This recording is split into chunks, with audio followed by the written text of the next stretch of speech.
rules. Right Honorable Speaker, Yes, Honorable Nambooze. Rule 8 provides for situations that are not provided for.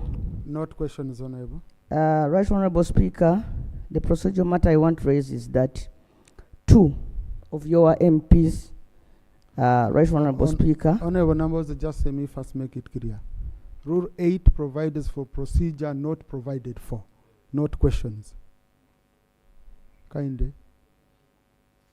Right Honorable Speaker, the matter I'm going to raise, I've been trying to look for it under our rules, and it was not provided for, and I thought that under Rule 8, Right Honorable Speaker, you have general powers on issues that are not specifically provided for under our rules of procedure. Right Honorable Speaker, 2 of your MPs, that is Honorable Mwadanku Nyingi of Chadondo East, and the Honorable Derek Nyeko of Machindye, are being held Right Honorable Speaker, since yesterday. Right Honorable Speaker, yesterday I was part of a public meeting in the by-election campaigns of Kawempe North, Right Honorable Speaker, as a member of NUP. In that meeting, Mr. Speaker, I was with Honorable Abdallah Chwanka, who was dressed in a red attire, Right Honorable Speaker.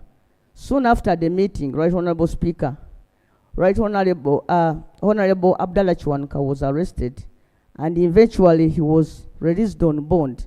And when I read the police form, the bond form, the offense that was provided for on that bond form was that he had been charged of an offense related to a uniform.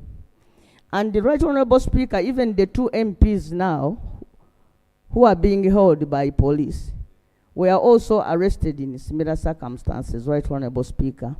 The procedural matter I want to raise, Right Honorable Speaker, because you are charged with the welfare of your MPs, and of course, what happens to our MPs, even in some circumstances, also happen to our constituents, Right Honorable Speaker.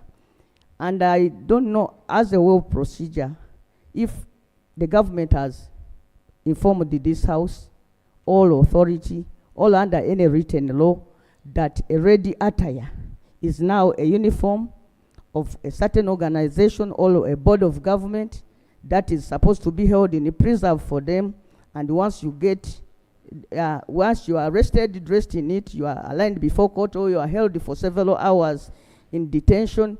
Some people have been beaten.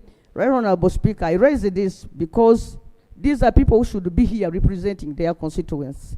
But now they are being held by police just because they were found putting on a red attire. To my understanding, and the best of my understanding, the uniform of the National Unity Platform Party. Thank you, Right Honorable Speaker. And I want you to guide us, Mr. Speaker, that maybe you would call here the minister in charge of defense to educate the country through this House on what constitutes a uniform of UPDF, so that we can also tell our people and also update ourselves as members of Parliament, so that we don't break the law. Thank you. Thank you. Thank you. You raised the matter to do with our members, so I decided to be lenient. Yeah, and indeed I found can be in line with the rules. Rule 78(1)(a) on no privilege, on point of privilege. So it would, but now I hadn't gotten that information. I'm sorry, I've been off phone for some time. I don't know on the side of government.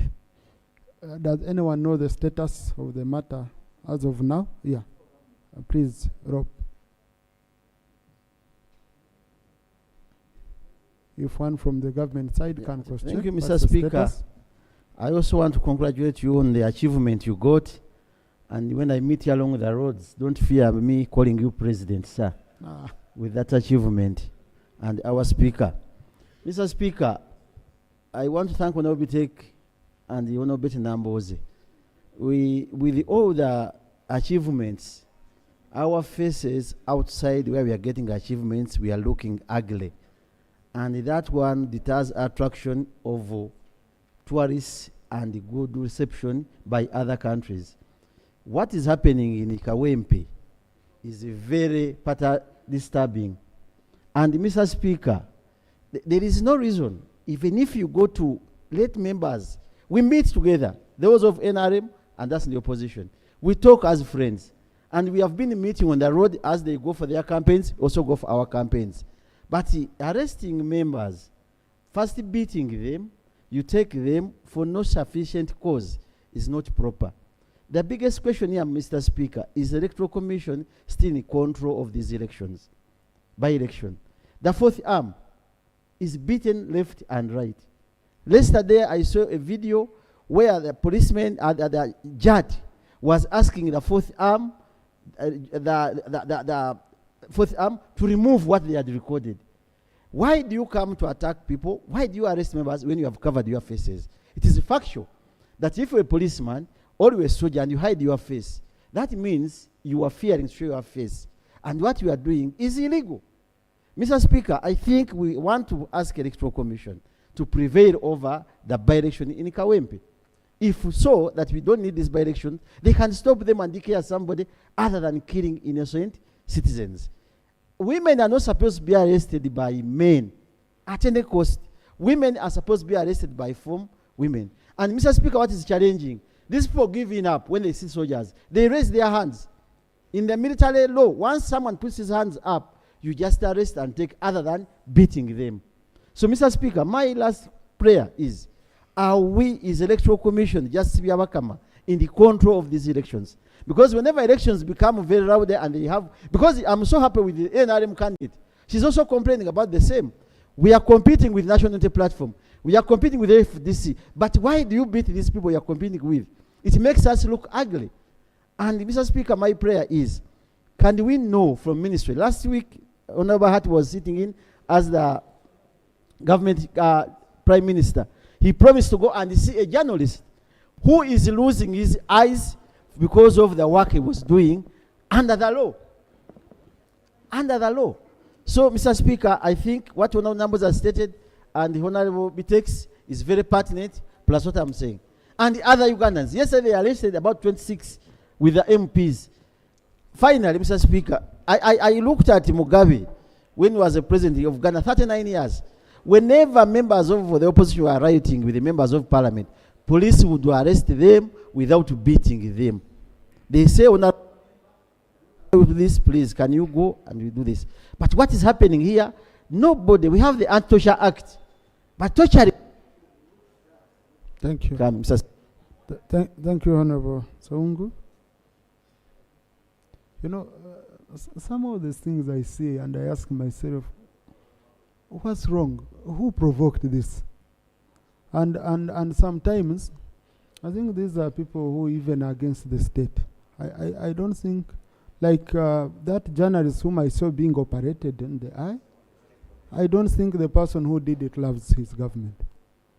Because they are destroying the image of the government. Some overzealous people.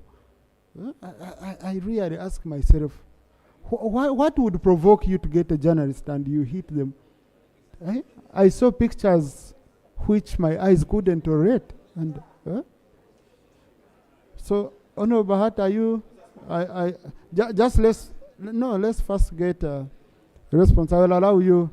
But as Honorable Hart comes, Honorable colleagues, in the public gallery this afternoon, we have a delegation of students and lecturers from Bishop Stewart University in Mbara District.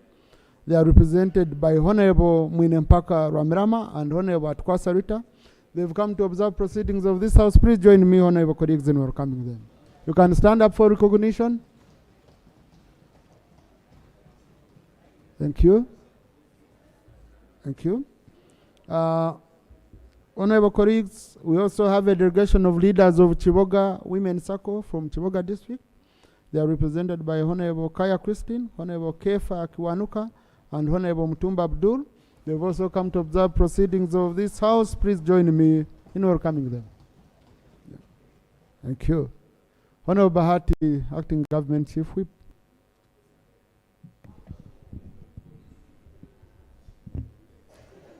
Madam, Mr. Speaker, I want first of all congratulate you upon assuming that presidency of SCPU, and also to say that the commitment you have made before this House that you will follow up on some of the issues using parliamentary diplomacy is a commitment that government supports, and particularly on the issues of trade.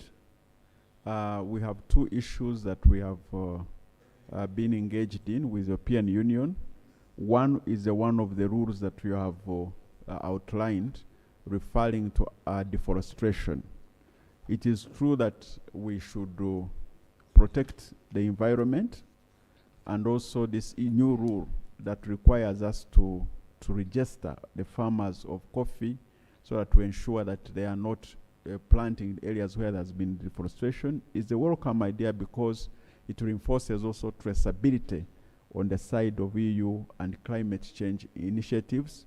But we'd also like you to promote the point of us, European Union, allowing value addition, importing coffee that has already been added on value. Because as we speak, we export coffee which has no value, and then it's processed in Italy and re-exported in Uganda. So we are suggesting to them that let's don't import coffee that has not that does not have value addition, and therefore that should be one of the issues that you should